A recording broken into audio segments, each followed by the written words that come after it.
The topmost motivation speaker of India आणि एक मराठी माणूस. जोरदार टाळ्यांच्या गजरात सरांचं स्वागत करूयात आपण स्टेजवर.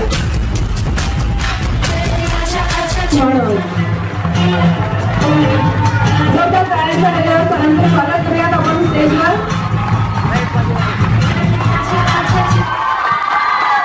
अख्ख्या जगाला ऐकू नाही गेलं. Good evening. काय एनर्जी आणि काय खचाखच ऑडिटोरियम भरलंय. बापरे. सुरुवात करूया. किती लोकांना सक्सेसफुल व्हायचंय बरं? इथे हात वरती करा. किती लोकांना सिरियसली खूप मोठं सक्सेसफुल व्हायचंय? ग्रेट. जितके काही मागचे इंट्रोडक्शन मॅमने दिलंच आता, मागच्या 6 सेमिनार्स मध्ये माझा पहिला प्रश्न, किती लोकांना सक्सेसफुल व्हायचंय? 100% people says we want to become successful. And if you see the success ratio of this nation, hardly 3 or 4% people become legends. 20-30% people have a like normal life, जे आपण म्हणतो की खाऊन पिऊन मस्त आहेत.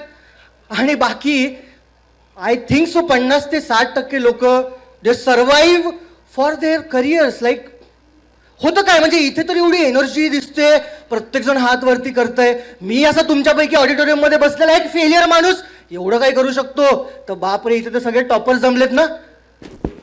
टॉपर्स जमले तिथे, फेलिसिटेशनचा प्रोग्राम आहे. मग होतं काय पुढे? पण सुरुवात करूया. एक पुस्तक मी लिहिलं, म्हणजे मी मागच्या फेलियरपासून जे माझं ट्रान्सफॉर्मेशन झालंय सक्सेसमध्ये, त्याच्यामध्ये बघा मी नोटीस केलं की काय अशा गोष्टी असतील की एका विनरमध्ये आणि एका लुझरमध्ये असतात. म्हणजे लहानपणी जन्म सगळे समान पद्धतीने घेतात, पुढे शिक्षण अपॉर्च्युनिटी सगळ्यांवर समान पद्धतीने बरसतात. आणि असं काय होतं की पुढे जाऊन काहीच लोक फार मोठे लिजंड बनतात आणि बाकीचे. आणि मला माझ्या पर्सनल ओपिनियनने असं वाटतं की total there are 21 secrets of winning. जर जिंकायचं असेल आयुष्यामध्ये तर टोटल 21 असे सिक्रेट्स आहेत, जे जर तुम्ही आपल्या आयुष्यात अप्लाय केले तर मला असं वाटतं की सक्सेस आपलं आहे. सुरुवात करतो मी. काही सिक्रेट्स नक्की तुम्हाला सांगून जाईल, जे तुम्ही तुमच्या लाईफमध्ये जर अप्लाय केले तर मला असं वाटतं की यश हे तुमचं आहे. सुरुवात करतो. स्टार्टिंग पॉइंट, इंजन स्टार्ट करना पड़ेगा, गाड़ी का गियर बदलना पड़ेगा और एक्सेलरेट करना पड़ेगा. तो पहला चीज, अगर आपको कुछ करना है लाइफ में तो गोल सेट करना है. कितने लोगों का एक गोल सेट है? कितने लोगों का गोल सेट है यहाँ पे जो बैठे हैं? ओके, 70-80% गोल सेट आहे. आता मी तुम्हाला एक मजेशीर गोष्ट सांगतो या गोल आणि ड्रीम मधली. जे काही तुम्ही लोकांनी हात वरती केला, गॅरंटेड सांगतो 90 ते 95% लोकांचं गोल सेट नाहीये, त्यांचं ड्रीम आहे. बघा फरक काय असतो गोल आणि ड्रीम मध्ये, ते समजून घ्या. एक ड्रीम काय असतं, म्हणजे आता तुमचं गोल कसं असतं, सर मैं एक दिन बहुत बड़ा आदमी बनूंगा. ओके, कौन से दिन? एक दिन. ओके सर, मी एक दिवस खूप मोठ्या कंपनीमध्ये जॉब करेल ना, तुम्हाला माहिती नाही मी किती हुशार आहे. ओके, कौन से दिन? एक दिन. So it's not a goal, it's a dream. Goal आणि ड्रीम मध्ये मेन फरक हाच असतो, गोलला एक स्पेसिफिक डेडलाईन असते, कधी ते पूर्ण होणार आहे. सर 2023ला माझ्या कंपनीचा टर्नओव्हर एवढा असेल, माझे ऑफिसेस इतके असतील, माझ्याकडे एवढे कर्मचारी असतील आणि माझ्या बिझनेसमुळे एवढ्या लोकांना फायदा होत असेल 21 मार्च 2023ला फॉर एक्झाम्पल, तो दॅट इज अ गोल. तो ट्राय टू एलॉबरेट की यार आपलं खरंच गोल आहे का ड्रीम आहे हे आधी समजून घ्या. कारण 99% लोक इथे बसलेले तुमचं ड्रीम आहे, गोल नाहीये. So have a first goal. म्हणजे पहिले आपण गोल सेट करा आयुष्यामध्ये, त्याला एक डेडलाईन लिहा. म्हणजे मी माझं एक्झाम्पल देतो. मागच्या 2 वर्षापासून मी एक टाईमलाईन फॉलो करतो. म्हणजे माझ्या रूममध्ये मी काय केलेलं आहे, एक असा मोठा चार्ट लावलाय आणि त्याच्यामध्ये डे बाय डे असा टाईमलाईन आहे. म्हणजे एक टाईमलाईन अशी आहे की मी पुढच्या 2 वर्षामध्ये काय अचीव्ह करणार आहे आणि खालच्या टाईमलाईनमध्ये मी कुठपर्यंत पोहोचलोय. Are you getting my points? त्याला माइलस्टोन्स असं म्हणतात. म्हणजे इथून पुण्याला समजा निघालात तर आपल्याला प्रत्येक किलोमीटर नंतर असं येतं, Pune 200 kilometre, Pune 199 kilometre, Pune 198 kilometre, हो की नाही? त्याच पद्धतीने आपल्याला एक टाईमलाईन सेट करावा लागतो आयुष्यामध्ये. तो टाईमलाईन जर सेट केला तर मला असं वाटतं की त्याहीपेक्षा जास्त स्पीडीली आपण त्या आपल्या करिअरकडे जाऊ शकतो. If you talk about myself, मी म्हटलं 2 वर्षापासून जे 2 वर्षाच्या टाईमलाईनमध्ये मी लिहिलं होतं ते साधारण 8 ते 9 महिन्यामध्येच पूर्ण झालं. So that is a power of deadline and that is a power of a very rigid goal. म्हणजे 1973ची गोष्ट आहे, तेव्हाची गोष्ट सांगतो. का सांगतो? कारण त्या वेळेसपासनं हे महान लोक, हे जे लिजंड लोक ह्या जगामध्ये आलेत, एक इम्पॅक्ट करून गेलेत ना, तर ह्यांनी आयुष्यामध्ये गोल सेट केला आणि त्यामुळेच ते तिथे पोचलेत. म्हणजे एक फेमस बॉलिवूड नाही, हॉलिवूडचा मोठा सेलिब्रिटी आहे, त्याने असंच केलं होतं. कॉलेजला असताना 23व्या वर्षी स्वतःला एक पत्र लिहितो. त्या पत्रामध्ये म्हणतो की पुढच्या 11 वर्षामध्ये मी हॉलिवूडचा सगळ्यात मोठा सुपरस्टार असेल आणि सगळ्यात जास्त पैसे, म्हणजे हायेस्ट पेड ॲक्टर आपण त्याला म्हणतो, तो मी असेल. आणि बघा 11 वर्षामध्ये तसंच होतं. 11 वर्षामध्ये तो मुलगा 23 वर्षाचा हॉलिवूडचा सगळ्यात मोठा स्टार बनतो आणि त्या हॉलिवूडवरती राज्य करतो. आणि त्या हॉलिवूड स्टारचं नाव मला वाटतं सगळ्यांना माहिती आहे. त्या हॉलिवूड स्टारचं नाव आहे ब्रुसली. येस, ब्रुसली सगळ्यांना माहिती आहे, बरोबर. तर पहिला सिक्रेट बघा, आज इथे जेवढे लोक बसलेत, एक डेफिनेट गोल ठेवा, एक डेफिनेट काय म्हणू आपण डेडलाईन सेट करा. कारण डेडलाईन शिवाय काही खरं नाही, नुसतंच हवेत गोळ्या मारायच्या नाहीत. आता गोल जर एवढं महत्वाचं आहे, आता आपण एवढं मी सगळं तुम्हाला आतापर्यंत सांगतोय, तर आपण गोल सेट का नाही करत? गोल जर खरंच महत्वाचं आहे, बरोबर आहे, आपल्याला लहानपणीपासून विचारतात की बेटा तू काय बनणार मोठा होऊन, काय असतं ते? एक प्रश्न आहे, गोलवरचा प्रश्न आहे. त्याचं उत्तर असतं मी पोलीस बनणार, इंजिनियर बनणार, डॉक्टर बनणार. पण त्याला थोडंसं रिफाईन करत चला. बरं ठीक आहे, साधा प्रश्न, आपण गोल सेट का नाही करत? कोणी सांगेल मला? गोल महत्वाचं है, सगळे एग्री करतात का? अगर गोल इतना इंपॉर्टेंट है तो हम लोग गोल सेट क्यों नहीं करते? एक सिंपल सा आंसर उसके लिए है मेरे पास, and that is fear of failure. हम लोगों को डर लगता है कि यार मैंने अगर मेरा गोल सेट कर दिया और अगर नहीं पूरा हुआ तो मैं क्या करूंगा. That is called as fear of failure.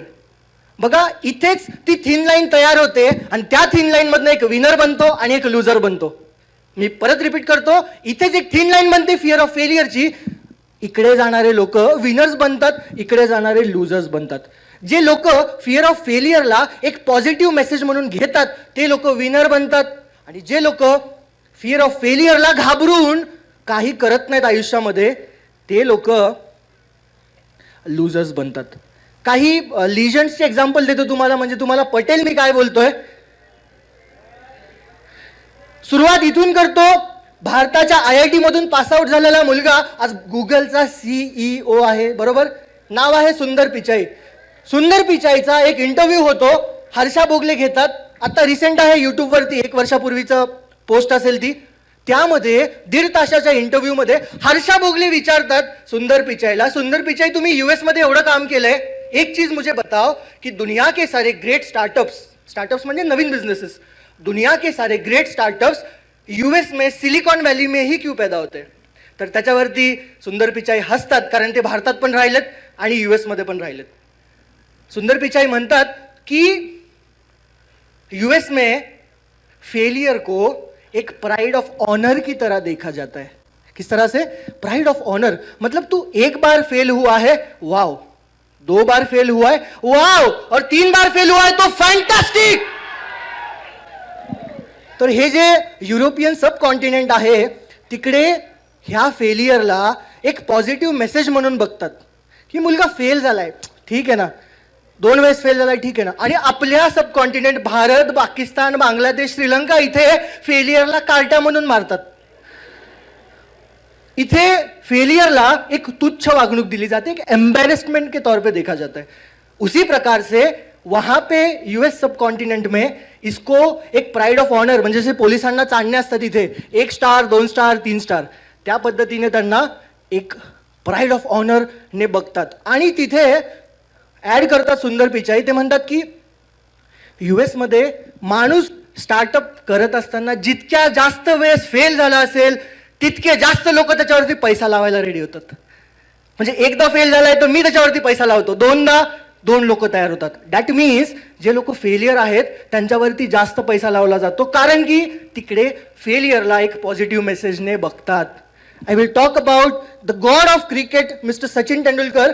Sachin Tendulkar ज्यावेळेस क्रिकेटमध्ये एक म्हणजे वेगळ्या लेवलला होते त्यावेळेस शेन वॉर्न पहिल्यांदा इंडियामध्ये येणार होता.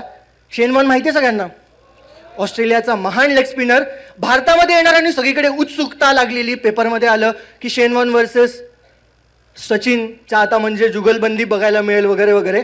आता त्यावेळेस सचिनला कोणीतरी एक न्यूज दिली 1 महिन्याआधी, म्हणजे ती टुर्नामेंट सुरू होणार होती त्याच्या 1 महिन्याआधी न्यूज दिली की सचिन इस बार शेन वॉर्न तुम्हें कोई नई ट्रिक अप्लाई करके आउट करने वाले.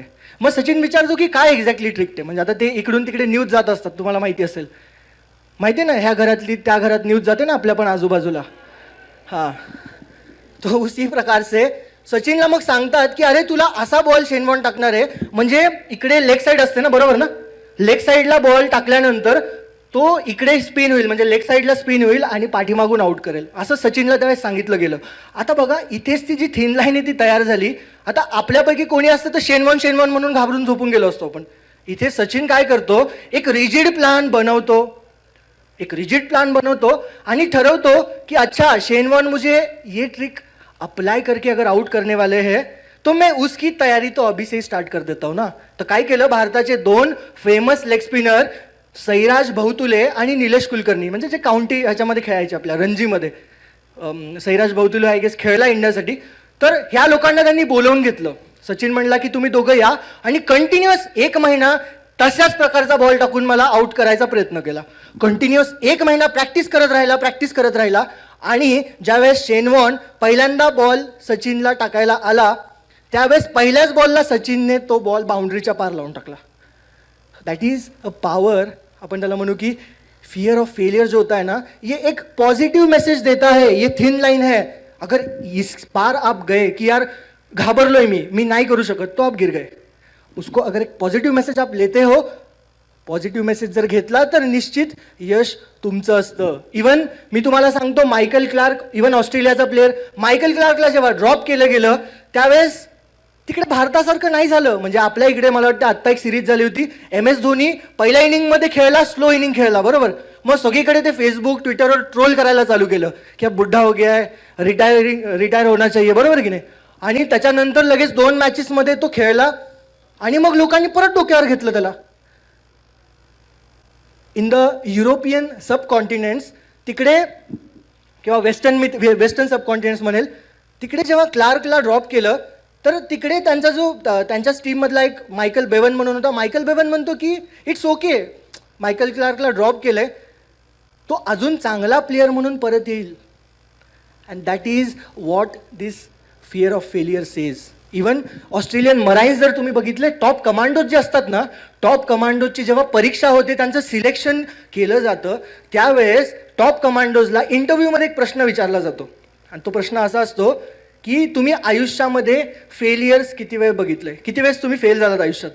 आणि ऑस्ट्रेलियन टॉप कमांडोजचे उत्तरं ट्रॅक केले जातात. जे लोक आयुष्यात फेल झालेच नाहीत किंवा सांगतात आम्ही फेल झालोच नाही, त्या लोकांना त्या राऊंडमधून इलिमिनेट केलं जातं. And that is the power, I can say, fear of failure. जेव्हाही भीती वाटते, इट्स अ पॉझिटिव्ह साईन. तो तुम्हाला सांगतोय तयार रहो. क्या बोलताय fear of failure? Be prepare. क्या बोलताय? आवाज येत नाही. क्या बोलताय? Be prepare. Fear of failure itself says तैयार हो जाओ, be prepare. End that is the second formula of my slide, that is fear itself says be prepare. उसको एक पॉझिटिव्ह साइन की तरह लेते हैं.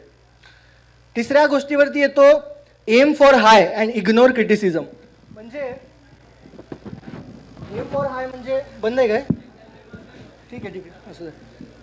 म्हणजे बघा, आपल्या लाईफमध्ये आपण नेहमी हाय एम केलं पाहिजे, म्हणजे एक वरचं ड्रीम बघितलं पाहिजे, मोठं ड्रीम बघितलं पाहिजे. कारण एक फेमस म्हण आहे की what you dream you become. जो आप सोचते हो वही बनते हो. I will give example. असं एक ते स्लाइड ओपन करा. एक असं जंगल होतं, जंगलात एक स्टोरी सांगतो तुम्हाला कळेल. आणि त्या जंगलामध्ये एक मोबाईलचं टॉवर असतं, एक असं टॉवर असतं आणि त्या टॉवरवरती ते जे काही प्राणी असतात ते आपण त्याला रेप्टाईल्स म्हणतो, असे सरपटणारे किंवा जे सगळ्या प्रकारचे प्राणी जंगलामध्ये असतात, ते रोज त्या टॉवरकडे बघायचे आणि म्हणायचे की यार त्या टॉवरवरनं हे जंगल कसं दिसत असेल. मग काय होतं की एक दिवस ती फ्रॉग्स असतात ना, बेडकं, तर ते सगळे जमा होतात एक दिवस आणि त्यांची एक मीटिंग होते. ते म्हणतात की यार एक काम करते, बहुत दिनों से हम सिर्फ डिसाइड कर रहे, सोच रहे कि यार वो उस पर चढ़ के देखते, अभी कल हम सुबह मिलेंगे 9 बजे आणि सकाळी 9 वाजता ॲक्च्युअलमध्ये चढून बघूयात तरी कसं दिसतंय. आणि जे कोणी वरती चढेल त्याला आपण विचारू की कसं दिसतंय बाबा हे जंगल वगैरे. मग सगळ्यांची मीटिंग होते आणि ठरतं की सकाळी 9 वाजता शार्प सगळ्यांनी त्या टॉवरच्या खाली भेटायचं. मग एवढा सगळा रिस्पॉन्स येतो अशा ऑडिटोरियम मधल्यासारखा. मग तिकडे 2 कॅटेगरीज केले जातात, ए टीम आणि बी टीम. मग ए टीम जी आहे त्या ए टीमला वरती चढायला सांगतात. बी टीम म्हणते की आप पहिले चढ के दिखाओ फिर हम देखते. मग ए टीम वरती चढत असते आणि बी टीम खालनं बघत असते. मग थोडंसं वर चढायला लागलं की सगळे जोरजोरात म्हणायला लागतात की come on you can do it, come on you can do it. असं चेअर करायला चालू होतात. ए टीम चढते चढते चढते, त्यातले काही बेडकं पडतात, कोणी चढतं कोणी पडतं. आणि ह्या सगळ्या खेळामध्ये आपल्याला असं आयुष्यामध्ये होतं की नाही, आपण काहीतरी चांगलं काम करायला गेलं की आधी सुरुवातीला थोडंसं मोटिवेट करतात लोक आणि थोडंसं पडलं की म्हणतात चल तेरे से नहीं हो पाएगा. मग त्याच पद्धतीने ती ए टीम सगळी ट्राय करते आणि त्यांना बाहेर काढलं जातं बी टीमकडनं. ते म्हणतात की आपसे नहीं हो पाएगा भी हम करते. आणि त्यामध्ये एक जो बेडीक असतो तो गुपचूप वरती चढतोय, एकच आहे बरं का त्यातला. आता काय होतं, ए टीम पूर्ण खाली आली, आता बी टीम ट्राय करते. बी टीम ट्राय करते वरती चढण्याचा. आता हे लोक ट्राय करतात, परत ए टीम खालनं म्हणते come on you can do it, come on you can do it. त्यात परत त्या पडण्याचा चढण्याचा खेळ चालू होतो. आणि त्याच्यामध्ये जी ए टीम असते ती म्हणते की अरे नाही हो पाएगा, हमने भी करके देखा है. आपल्याला असं म्हणतात ना की आम्ही करून बसलो, तुला काय जमणार आहे ते.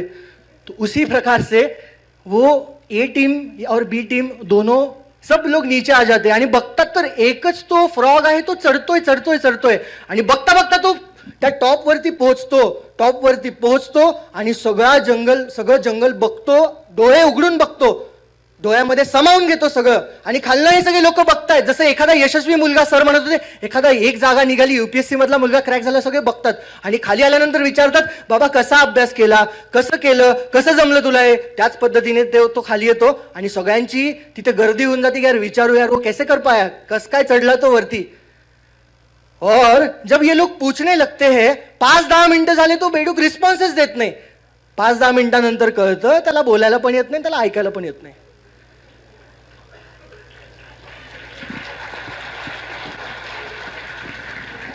इन द सेम पॅटर्न आपल्या आयुष्यामध्ये पण ज्या वेळेस आपण एखादं एम सेट करतो, बरेच लोक येतील, तुम्हाला टोकतील, तुम्हाला म्हणतील तू नाही कर सकता, आम्ही करून बसलो. अरे प्रत्येक माणूस वेगळा आहे, प्रत्येकाचा डीएनए वेगळा आहे.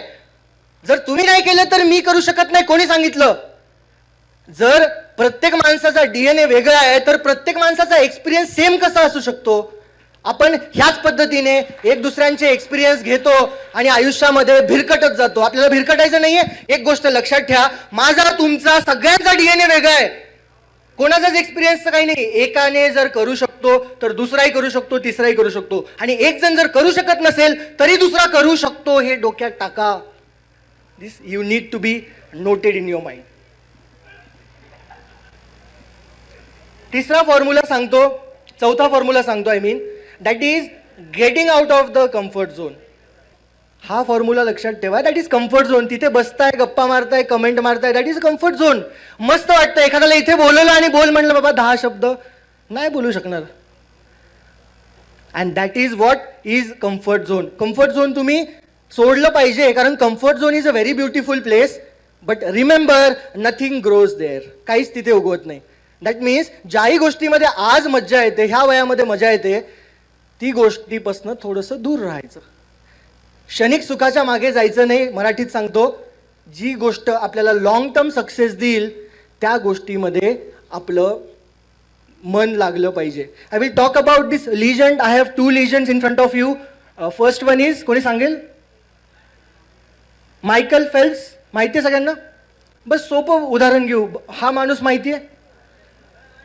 अरे भारतीय माणूस आहे. हा तरी नसेल, हा भारतीय माणूस आहे. किती लोक, कुणाला माहित नाही का हा माणूस कोण आहे? Yes, his name is Dashrath Manjhi. Dashrath मांझीची स्टोरी सांगतो. मायकल फेल्प्सची जाऊ द्या, आपल्या भारताच्या माणसाबद्दल सांगतो. दशरथ मांझी बिहारमधल्या एका छोट्याशा गावामधला मजदूर. बघा, मी परत एकदा सांगतो, दशरथ मांझीवरनं आपल्याला काय घ्यायचंय, and that is getting out of the comfort zone. जिथे कम्फर्ट झोन आहे तिथे सक्सेस नाहीये. जिथे आपल्याला त्रास होतो काही करण्याचा, म्हणजे ते एफर्ट्स असतात, ते हार्डवर्क असतं, तिथे सक्सेस असतं.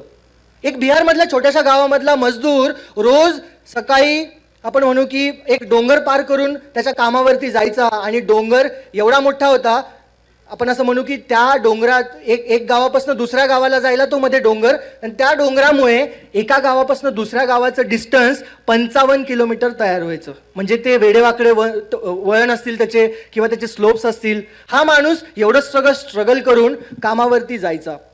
एक दिवस कामावरती जात असताना त्याचा टिफिन विसरतो, त्याचा डब्बा विसरतो आणि बायको काळजीपोटी तो टिफिन घेऊन दशरथला पोहोचवायला निघते.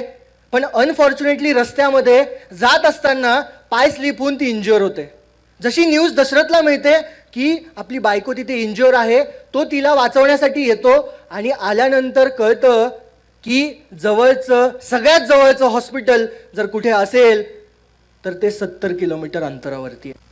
आणि ह्या डिस्टन्समुळे दशरथ मांझी त्या हॉस्पिटलपर्यंत पोहोचत नाही आणि अनफॉर्च्युनेटली त्यांच्या वाईफची तिथे डेथ होते. आणि इतका सगळा मनामध्ये राग त्याला निर्माण होतो त्या डोंगराचा. बघा जिद्द काय असते, परसिस्टन्स काय असतं, ह्याचं एक खरं उदाहरण आपल्या डोळ्यासमोर आहे आणि जे आपल्याला माहीत नाही. That is very unfortunate. तो त्या डोंगराकडे बघून म्हणतो की मी तुला फोडून टाकेल. बघा आपण रागामध्ये म्हणतो पण आपण ते अप्लाय करत नाही. हा माणूस म्हणतो की मी त्या डोंगराला फोडून टाकेल. गावामध्ये येतो, मीटिंग घेतो आणि ठरवतो की ह्या डोंगराला फोडून टाकायचं. गाववाले हसतात आणि म्हणतात की तू नाही कर पाएगा. कोणी त्याची साथ देत नाही. हा माणूस 8 दिवसाच्या विश्रांतीनंतर, मी म्हणेल विश्रांतीपेक्षा विचारानंतर, तो एक चेनी हातोडा घेऊन निघतो आणि म्हणतो या डोंगराला मी फोडून टाकेल. दररोज जायचा, तिथे जेवायला नाही. तुम्ही जर त्याची डॉक्युमेंटरी बघितली तर तुम्हाला कळेल झाडावरचे पत्ते खायचा, पाणी कुठलंही प्यायचा, पण ते डोंगर फोडण्याच्या मागे तो लागायचा. एक हातोडा आणि चेनी घेऊन किती दिवस लागतात रे एक डोंगर फुटायला, विचार करा. तरी तो माणूस जायचा आणि डोंगर फोडायचा. बऱ्याच काळानंतर त्याला कळून येतं की हे एकटं होणं शक्य नाहीये. जवळच्या PWD ऑफिसमध्ये जातो, तिथे सांगतो इथे रोड असणं गरजेचं आहे. PWD ऑफिसर्स त्याला रिस्पॉन्स देत नाहीत. मग स्टेट लेवलच्या लोकांकडे जातो, तिथेही त्याला रिस्पॉन्स मिळत नाही. आणि बऱ्याच परिश्रमानंतर परत एकदा येतो आणि ठरवतो की परत डोंगर फोडायचा. बघा किती अप्स अँड डाऊन्स असतात लाईफमध्ये. हा माणूस परत येतो, परत त्या डोंगराच्या मागे लागतो. परत काही दिवसानंतर परत डिमोटिवेशन येतं आणि त्याला वाटतं की एकट्याने होणं शक्य नाहीये. त्यानंतर एक इंदिरा गांधींची एक सभा होणार असते. इंदिरा गांधी तिथे येतात. हा माणूस धडपड करून जातो आणि इंदिरा गांधींना सांगण्यासाठी की बाबा इथे रस्ता असणं गरजेचं आहे, इथे लोक मरतात. हा व्यक्ती तिथे जातो सभेमध्ये, पण सभेची एवढी गर्दी असल्यामुळे तो इंदिरा गांधींना भेटू शकत नाही. पण somehow he manages to click one picture. एक फोटो तो काढण्यात मात्र यशस्वी होतो. तो फोटो जपून ठेवतो आणि जवळपास 1.5 महिन्याच्या परत कामानंतर तो ठरवतो की आता इंदिरा गांधींना जर भेटायचं असेल तर मी दिल्लीला जाणार. दिल्लीला जाऊन मी त्यांना भेटणार आणि सांगणार हा डोंगर फुटला पाहिजे. तो परत एकदा दिल्लीला जाण्यासाठी निघतो. ट्रेनमध्ये बसतो. ट्रेनचं तिकीट असतं 15 रुपये. 15 रुपये खिशात नसल्यामुळे तिकीट कलेक्टर येतो आणि धक्का देऊन त्याला ट्रेनमधून हाकलून देतात. धक्का देऊन हकलल्यानंतर तो तिथे जवळच्या टपरीवरती चहा भीक मागून घेतो, चहा पितो आणि ठरवतो की आता दिल्लीला जायचं, चालत जायचं. तो माणूस त्या बिहारच्या छोट्याशा गावामधला चालत जायला निघतो, दिल्लीला पोहोचतो. बघा दिल्लीला गेल्यानंतर सुद्धा त्याची इंदिरा गांधींसोबत भेट होत नाही किंवा आपण म्हणू की त्याला त्याचं यश मिळत नाही. तो माणूस परत येतो, परत त्या डोंगराच्या मागे लागतो आणि अशा पद्धतीने एक माणूस त्याची जिद्द बघून त्याची साथ द्यायला लागतो आणि फायनली एक माणूस 27 वर्ष लावतो पण तो डोंगर फोडून दाखवतो. तो डोंगर तो फोडतो आणि 2006ला त्याला पद्मश्री अवॉर्ड पण दिला गेलाय. And his name is Dashrath Manjhi. त्यांच्यावरची एक छोटीशी डॉक्युमेंटरी बघू आपण.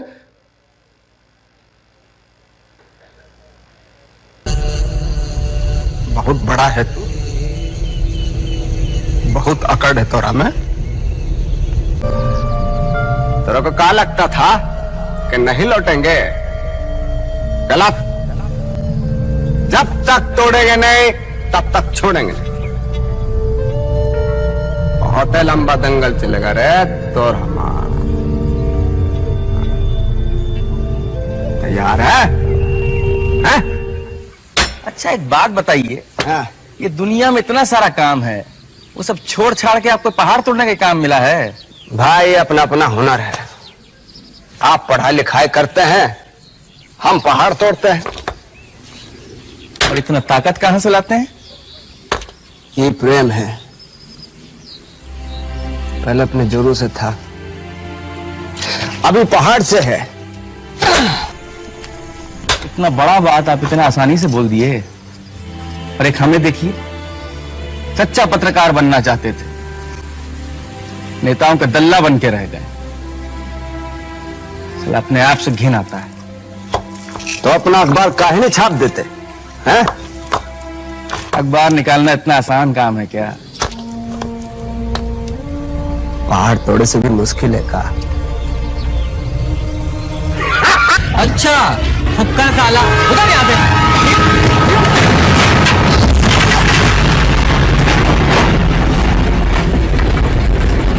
बड़ी जागती हो गई भैया। पी लो, चाय पियो। कोना बात नहीं, जाएंगे दिल्ली पैदल। घूम गया है का? हाँ तो अरे 1300 किलोमीटर है, आया गया है। जे पैरे से नाप दीजिएगा। जाना तो है ही है, और जाएंगे जरूर। आप तो कमाल कर दिए। अरे दशरथ मांझी, आप सुपरमैन हैं। आप मिस्टर इंडिया हैं। हाँ? अकेले ही छेनी हथौड़ी से पूरा पहाड़ तोड़ दिए। अच्छा एक बात बताइए, इस असंभव काम को संभव करने के बाद कुछ तो कहिए। हम तो यही कहेंगे कि भगवान के भरोसे मत बैठिए। क्या पता भगवान हमरे भरोसे बैठा हो। आहेत का? डोंगर फोडण्यापेक्षा तर मोठे आपल्याकडे गोल नाही आहेत, तर मग पूर्ण करायचे आहेत। आज आत्ता डिसाइड करायचं आहे की आपल्याला एक डेडलाइन के साथ एक गोल सेट करना है और उसको पूरा करने में लग जाना है। आता बऱ्याचदा असं होतं की एक जीवनाला उद्दिष्टच नसतं, का करायचं कशाला करायचं काही माहीत नसतं। पुढच्या टॉपिकवरती बोलूयात, अँड दॅट इज अँगर। पुढचं एक सिक्रेट आहे अँगर। किती लोकांना बरं इथं राग येतो? कसे किती लोक आहेत असे? राग बऱ्याच लोकांना येतो राग, बरोबर? म्हणजे मी नेहमी असं म्हणतो की राग ज्या लोकांना येतो ते लोक खूप खूप सक्सेसफुल होतात किंवा होऊ शकतात, होतात किंवा होऊ शकतात। मी असं का म्हणतोय बघा, ज्या लोकांना राग येतो तर एकतर ते खूप मोठे बनतात किंवा क्राईम पेट्रोलमध्ये जातात, म्हणजे क्राईम करतात। त्याचा असं म्हणण्याचा अर्थ क्राईम करतात, कारण रागाच्या भरात एक तर माणूस खूप मोठा होतो। म्हणजे success is the best revenge असं म्हणतात। कोणाला जर तुम्हाला रिवेंज घ्यायचा असेल त्याला आम्ही टेक्निकल भाषेत रिझॉल्युशन असं म्हणतो। एक रिझॉल्युशन सेट करायचंय। महान रतन टाटा चेहऱ्यावरनं बघा किती सोजवळे दिसतात, त्यांना सुद्धा राग येतो। म्हणजे रतन टाटांचं एक्झाम्पल घेऊ। रतन टाटा 1999ला आपले प्रवीण कडले म्हणून मराठी माणूस आहे, त्यांचा कलिग आहे, ते एका इंटरव्ह्यूमध्ये एक अवॉर्ड फंक्शनमध्ये 2014ला सांगत होती ही स्टोरी। ती स्टोरी मी तुम्हाला सांगतो माझ्या भाषेमध्ये। 1999ला रतन टाटाने किंवा टाटा मोटर्सने एक कार लॉन्च केली होती, आणि ती कार आपल्या सगळ्यांना माहिती आहे, टाटा इंडिका। माहिती आहे सगळ्यांना? टाटा इंडिका लॉन्च केली 1999मध्ये। आणि आज जर मी तुम्हाला एक गोष्ट सांगितली तर तुम्हाला पटणार नाही। 1999ला जेव्हा कार लॉन्च केली होती त्यावेळेस ती कार लॉसमध्ये गेली होती, त्या कारला रिस्पॉन्स मिळत नव्हता। हताश झालेले रतन टाटा ठरवतात की आता ही कार आपल्याला इतकी लॉसमध्ये घेऊन चालली आहे, कारण ऑलरेडी टाटा मोटर्स 60% जास्त इन्कम त्यांचं सोशलमध्ये जातं, म्हणजे ते डोनेट करतात।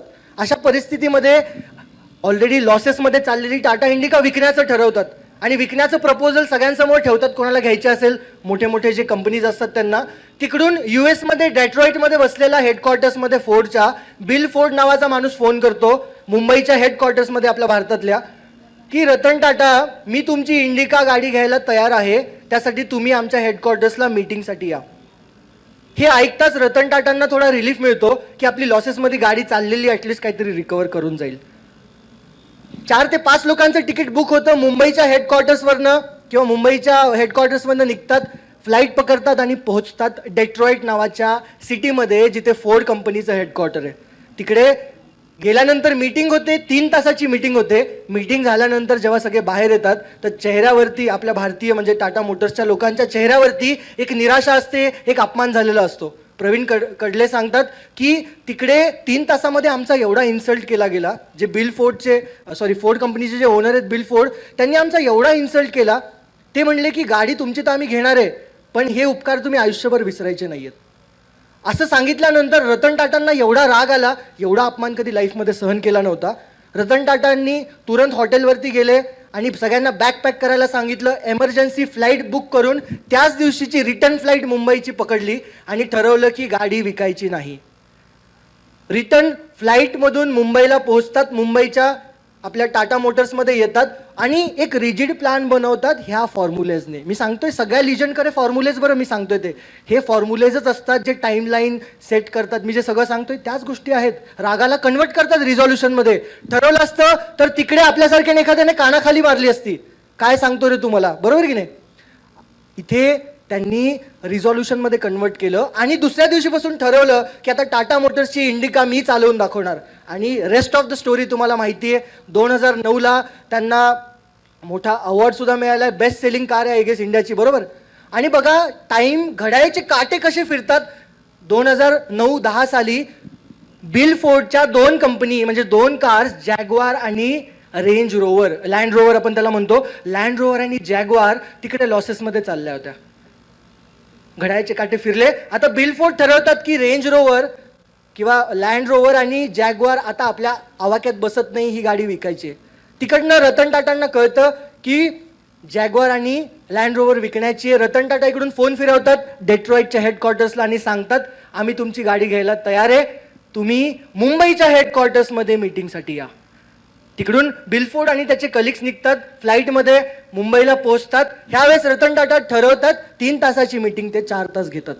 4 तास मीटिंग घेतल्यानंतर रतन टाटा पूर्ण $2.3 बिलियन अख्खीच्या अख्खी जॅग्वार आणि लँड रोवर कंपनी खरेदी करून आपला रागाचा किंवा आपल्या रागाचा जो आपण बदला म्हणू, बदला मी म्हणत नाही, रिझॉल्युशन म्हणू, ते पूर्ण करतात. And that is what legends do. You can see now both Jaguar and Land Rover is owned by this great personality. Persistence वरती येतो. Persistence जो टॉपिक आहे माझा, Persistence म्हणजे मराठीत सांगायचं तर जिद्द. जिद्द म्हणजे एखादी गोष्ट करायची, अपयश आलं की परत करायची, अपयश आलं की परत करायची, ते सोडायचं नसतं. फेलियरची फ्रिक्वेन्सी ही जास्त असते, सगळ्यांना माहिती आहे. सक्सेसची फ्रिक्वेन्सी कमी असते, म्हणजे जास्त प्रयत्न करावं लागतात, फेलियर खूपदा येतं. बघा आयुष्यात जर सक्सेसफुल व्हायचं असेल, मला असं वाटतं education is not the factor. मी असं म्हणेल talent is also not the factor. आपण म्हणतो की शिकलं म्हणजे यशस्वी झालं, टॅलेंटेड असेल म्हणजे यशस्वी. मी ह्याला चुकीचं मानतो.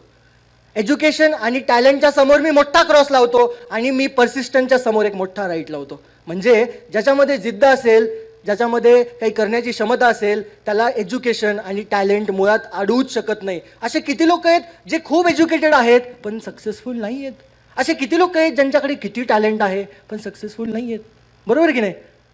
What matters is only the persistence. आणि मी सगळ्या 21 सिक्रेट्समध्ये परसिस्टंटला सगळ्यात वरती ठेवेल आणि मी म्हणेल परसिस्टन्स ज्याच्याकडे आहे, जिद्द ज्याच्याकडे आहे, काही करण्याचं ज्याच्यामध्ये मॅग्नेटिक पॉवर आहे, तो ह्या आयुष्यात येऊन काहीही करू शकतो, काहीही.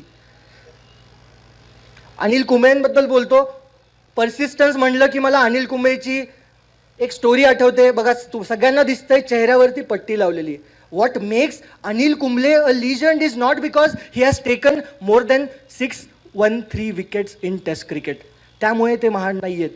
किंवा मी असं म्हणेल की मला वाटतं 40,000पेक्षा जास्त बॉल त्यांनी टेस्ट क्रिकेटमध्ये टाकलेत म्हणून ते महान नाही आहेत. मॅक्झिमम विकेट टेकर्स इंडियाचे आहेत म्हणून ते महान नाहीत. महान आहेत ते ह्या मॅचमुळे. मी असं समजतो एक मॅच होती, 2002ची मॅच आहे वेस्ट इंडिजमध्ये, जिथे बॅटिंग करताना अनिल कुंबळेंना डिलॉन नावाच्या फास्ट बॉलरचा बॉल हिट होतो, त्याच्या जॉवरती हिट होतो आणि हे पूर्ण जॉ जे असतं ते फ्रॅक्चर होतो. तरी अनिल कुंबळे पुढच्या 4 ओव्हर्स खेळतो आणि 4 ओव्हर खेळल्यानंतर त्याला कळतं की आता आपल्याला खेळता येत नाही, बॅटिंग करत असतो तो. त्याच्यानंतर त्याला हॉस्पिटलाइज केलं जातं. त्यानंतर हॉस्पिटलाइज केल्यानंतर एक्सरे काढला जातो. एक्सरेमध्ये कळतं की हे पूर्ण जॉ त्याचं फ्रॅक्चर आहे आणि लगेच त्याला सांगितलं जातं की तुला भारतामध्ये परत जायचं आहे, पुढच्या काही मॅचेस तू खेळू शकत नाही. एक्झिस्टिंग मॅच जी टेस्ट सिरीज चालू होती, टेस्ट मॅच चालू होती, ती सुद्धा तू खेळू शकत नाहीस. हे सगळं झाल्यानंतर रिपोर्ट जेव्हा तो येऊन बघतो त्यावेळेस स्कोअरबोर्ड बघतो. स्कोअरबोर्डवरती भारताची टीम ऑल आऊट झालेली असते आणि वेस्ट इंडिजची टीम 123 रनांवर खेळत असते 2 विकेट्सने. आणि बघतो कोण खेळतंय तर साक्षात ब्रॅन लारा खेळत होते. ब्रॅन लारा ब्रायन लारा खेळतोय बघतोय आणि त्याला वाटतं की अरे ब्रायन लारा जर खेळला तर भारत ही मॅच नक्की हारणार. दुसऱ्या दिवशी दुपारपर्यंत तो ड्रेसिंग रूममध्येच राहतो, संध्याकाळी त्याची फ्लाईट असते म्हणून तो बसलेला असतो, मॅच बघत असतो. ब्रायन लारा काही आउट व्हायचं नाव घेत नसतो आणि अचानकपणे सगळे सरप्राईज होतात. बॉलिंगला ब्रायन लारा समोर अनिल कुंबळे येतात आणि 1-2 ओव्हर नाही मित्रांनो, कमीत कमी तो 9 ओव्हर टाकतो आणि त्या ब्रायन लाराला परत एकदा पवेलियनमध्ये पाठवतो. And that is what makes him a great player and that is what persistence is. आता मी तुम्हाला एक प्रश्न विचारतो की आता एवढं सगळं आपल्याला ह्या सगळ्या महान लोकांचं माहीत झालं, स्वतःचा विचार केला, तर आपल्याला कुठली अशी गोष्ट आहे जी रोखते? कुठली अशी गोष्ट आहे जी तुम्हाला रोखते? विचार करा. मी तुम्हाला सांगतो, आज तुमचा कुठलाही बहाणा असेल तर मी त्याला मोडून काढेल. तुमचा कुठलाही बहाणा असू द्या, आज मी त्याला मोडून काढेल. काही बहाणे तुमचे सांगतो, मला माहिती आहेत तुमचे बहाणे, म्हणूनच मी लिहून आणलंय. पहिला बहाणा तुमचा असतो, सर मुझे टाइम नहीं है ट्रेनिंग का, मला वेळ नाही आहे सर अजून काही शिकण्याचा. अरे समोर जो माणूस दिसतोय फोर्ड कंपनीचा ओनर, ज्याने शिक्षण घेतलेलं नाही, असा माणूस फोर्ड कंपनी स्थापन करू शकतो आणि तुम्ही काय सांगतात तुम्हाला वेळ नाही ट्रेनिंगसाठी. असे काही तुमचे रिझन्स असतात, सर मला फॅमिलीचे प्रॉब्लेम्स आहेत, रिस्पॉन्सिबिलिटीज आहेत, मला ह्यांना सांभाळावं लागतं त्यांना सांभाळावं लागतं, माझ्याकडून होत नाही. अरे साक्षात लता मंगेशकर ज्यांना भारतरत्न दिलाय, अशा लता मंगेशकर जेव्हा पहिल्या वेळेस गाणं म्हणायला गेल्या त्या ह्याच मजबुरीमुळे गेल्या होत्या की आपल्याला पहिलं गाणं, पहिली असाइनमेंट जी भेटली ती फक्त पैसे कमवण्यासाठी, कारण त्यांच्यावरती खूप साऱ्या फॅमिलीच्या रिस्पॉन्सिबिलिटीज होत्यात. सांगा मला कुठले बहाणे आहेत तुमचे? मी सांगतो तुम्हाला सगळे बहाणे. माझी आई किंवा वडील सर कमी वयामध्ये एक्सपायर झाल्यामुळे मला ते जमलं नाही. अरे साक्षात AR रहमान जे म्युझिकचे गॉड आहेत, त्यांचे वडील लहान असतानाच एक्सपायर झाले.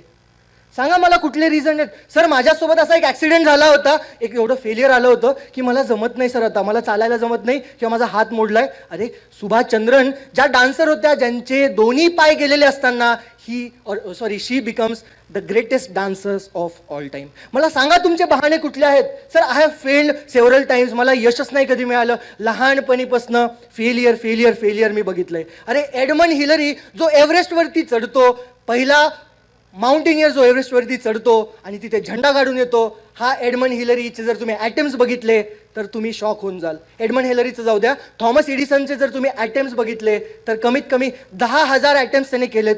10,000व्या ॲटम्प्टला त्याने इन्व्हेन्शन केलं त्या बल्बचं.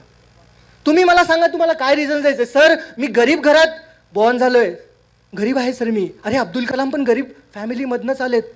मला सांगा तुमचे रिझन्स. सर मी बिझनेस तर सुरू केला होता, बँकरप्ट झालो, माझ्याकडे पैसे नाही, माझ्याकडे खूप खूप लोन आहे. पेप्सिको नावाची कंपनी आजपर्यंत 2 वेळेस बँकरप्ट झाली आहे.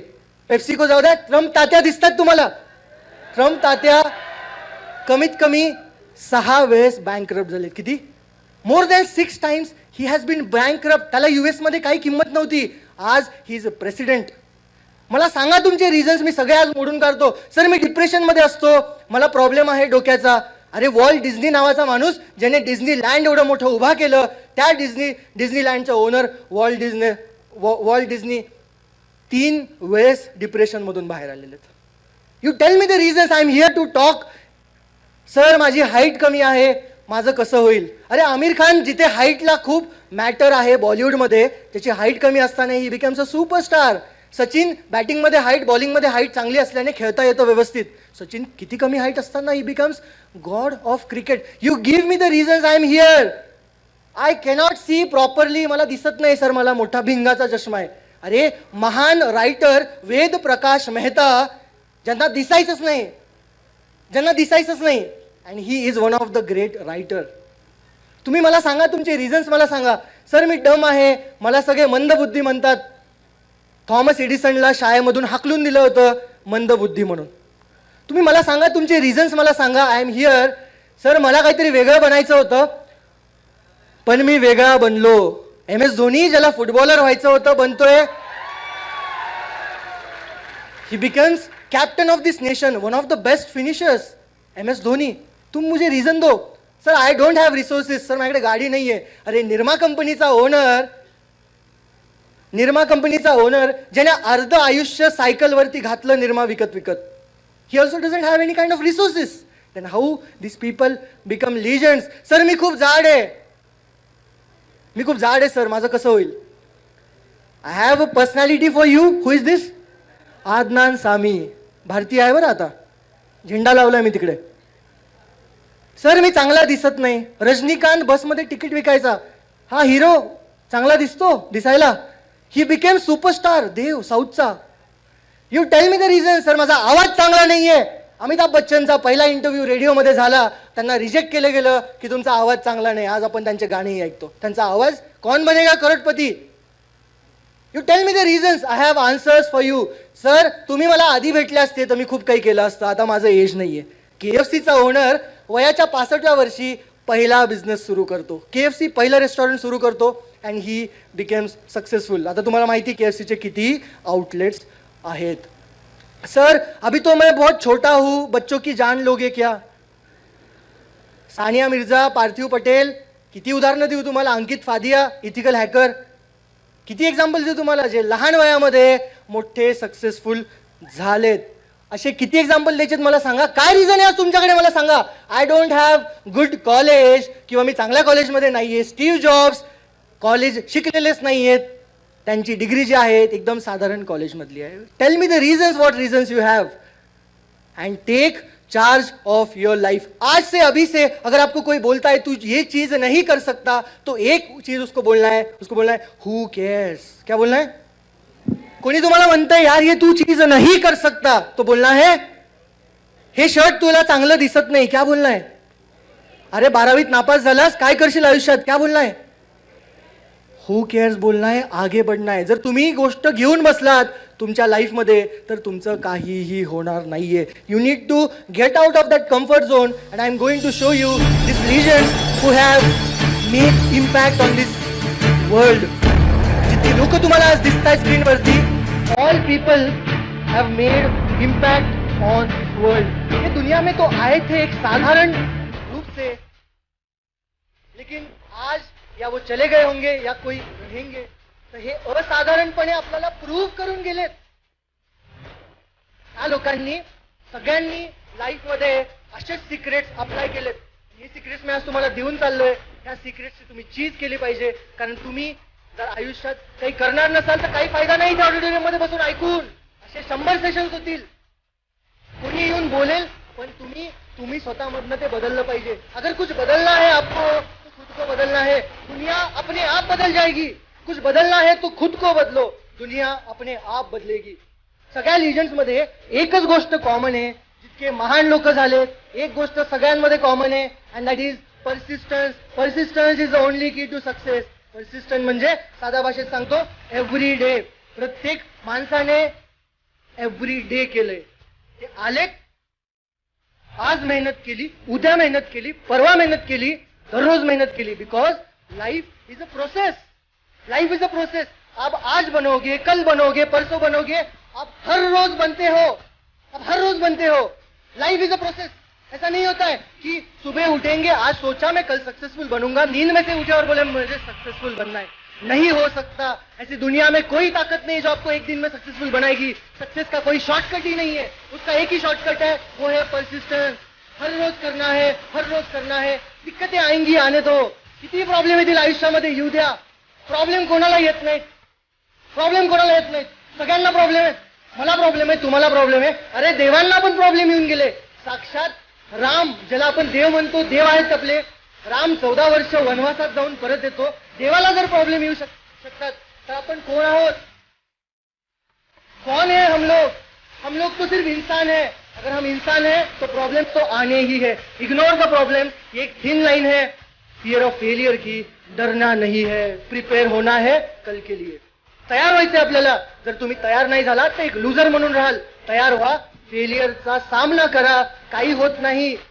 विनर्स तुम्हाला जर बनायचं असेल तर परसिस्टन्स इज द ओनली की. तुम्हाला मेहनत करावी लागेल. बघा आयुष्यामध्ये जर कुठली गोष्ट तुम्हाला रोखत असेल मोठं बनण्यापासून तर ते तुम्ही आहेत. कुठली गोष्ट जर तुम्हाला रोखत असेल तर ते तुम्ही आहेत. आणि कुठली गोष्ट जी तुम्हाला खूप मोठं बनवेल, खूप मोठं बनवेल ते पण तुम्हीच आहे. ते पण तुम्हीच आहे. आणि तुम्हाला जर काही करायचं असेल तर आपल्या गोलकडे लक्ष द्या. एक फोकस के साथ उस पे ध्यान दो. बिकॉज ओनली 5 लेटर्स फोकस में आते हैं लेकिन उसकी मीनिंग बहुत सारे हैं. FOCUS फोकस के साथ अगर आप देखोगे तो सफलता नक्की तुमची आहे. बघा एका लेझर मध्ये किती फोकस असतो. सगळ्यात जगातला हार्डेस्ट स्टोन आपण म्हणतो डायमंड कोण कट करतं तर लेझर कट करतो. त्याच्यामध्ये फोकस आहे ना तो काही कट करू शकतो. The hardest obstacles hardest difficulties हा फक्त आणि फक्त लेझर कट करू शकतो. बी दॅट काइंड ऑफ फोकस. आयुष्यामध्ये मोठं व्हा. आणि बघा दहीहंडीमध्ये एकावरती एक सगळे चढतात आणि त्या आपल्या गोलला अचीव्ह करतात. जो वरती चढतोय एकावरती एक चढतोय तो जो वरचा मुलगा आहे जो दहीहंडीचं ते मटकं फोडणार आहे तो जर सारखा खाली बघून म्हणेल सब सही तो है ना तो क्या हो जाएगा सब गिर जाएगा. तो उसके ऊपर नहीं ध्यान देना है तो अपने लक्ष्य के ऊपर ध्यान देना है. अपने सिक्रेट्स है लाईफ के वो अप्लाय करना है. असे काही वेगळे सिक्रेट्स नाही आहेत. सगळ्या लिजन्स मध्ये एक कॉमन सिक्रेट आहे पर्सिस्टन्स. एवढंच मी सांगेल तुम्हाला. पर्सिस्टन्स अप्लाय करा. दररोज मेहनत करा. एव्हरी डे करा. यश तुमचं. Thank you so much. I am signing of.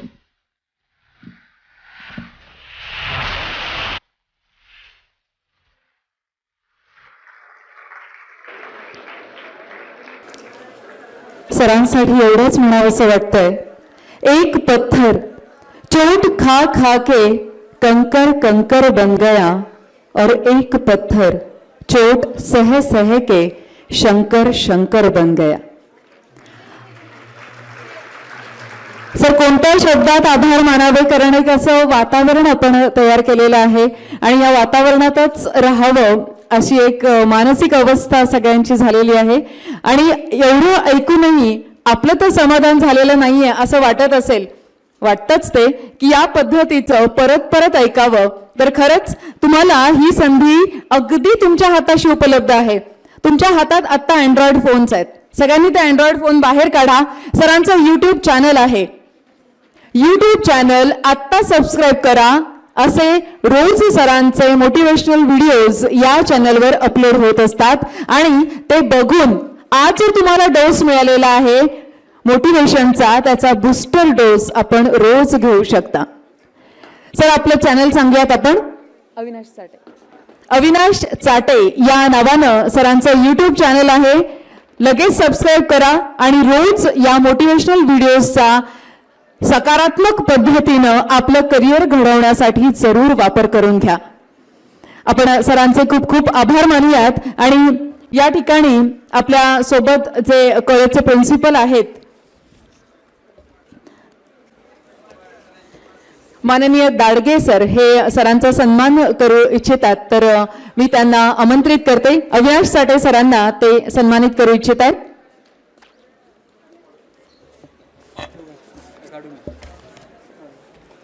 त्यांना तुम्ही आणली आहे का द्यायला. अच्छा. दाडगे सरांनी खास करून एक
सुंदर तस्वीर देऊन चाटे सरांचा गौरव केलेला आहे सरांनी दाडगे सरांनी. मी आभार मानते आपले.